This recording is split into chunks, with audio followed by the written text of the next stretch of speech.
வந்தே பாரத் ரயில் மீது கல் எறியப்பட்ட சம்பவம் பரபரப்பை ஏற்படுத்தியிருக்கிறது. தொடர்ந்து ரயிலில் பயணித்த குழந்தை ஒன்றும் காயமடைந்திருக்கிறது. அண்மை செய்தியாக பார்த்து கொண்டிருக்கிறோம். செய்தியாளர் ரமேஷ்குமார் வழங்கிட நாம் தகவல்களை கேட்கலாம். ரமேஷ்குமார், தொடரும் இந்த சம்பவத்தில் இன்னும் ஏதேனும் நடவடிக்கை தொடர்பாக ஆலோசனை நடந்து வருதா?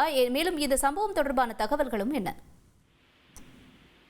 அதாவது கோரக்பூரிலிருந்து வாரணாசி வரை சென்று கொண்டிருந்த வந்தே பாரத் ரயில் ராய்பரேலி பகுதியில் சென்று கொண்டிருந்த போது சமூக விரோதிகள் வந்தே பாரத் ரயில் மீது கற்களை வீசி தாக்குதல் நடத்தி இருக்கின்றனர். அதில் அந்த கற்கள் எல்லாம் சிறிய கற்கள் அல்ல, பெரிய கற்கள். அதில் ஒரு கல் வந்தே பாரத் ரயிலின் கண்ணாடி மீது பட்டு அந்த கண்ணாடியை உடைத்துக் கொண்டு ரயிலுக்கு உள்ளே இருக்கக்கூடிய பயணிகள் மீது விழுந்திருக்கிறது. குறிப்பாக ரயிலில் பயணம் செய்த சிறுவன் மீது பட்டு அதில் சிறுவனுக்கு காயங்கள் ஏற்பட்டிருக்கிறது. இந்த சம்பவம் ரயிலுக்கு உள்ளே பயணம் செய்திருக்கக்கூடிய பயணிகள் மத்தியில் அச்சத்தை ஏற்படுத்தி இருக்கிறது.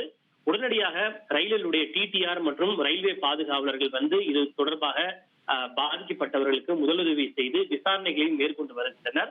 வட மாநிலங்களில் இது போன்று வந்தே பாரத் ரயிலை குறிவைத்து அடிக்கடி கல்வீச்சு சம்பவங்கள் தாக்குதல் நடத்தப்படுவதும் சமூக விரோதிகள் இத்தகைய தாக்குதல் சம்பவங்களில் ஈடுபடுவதும் அண்மை காலங்களாக தொடர்ந்து அதிகரித்து வருகிறது. அதுவும் அவர்கள் மற்ற ரயில்களை குறிவைப்பதில்லை, வந்தே பாரத் ரயில்களை மட்டும்தான் குறிவைக்கிறார்கள். அதற்கான காரணம் என்ன என்பது தெரியவில்லை.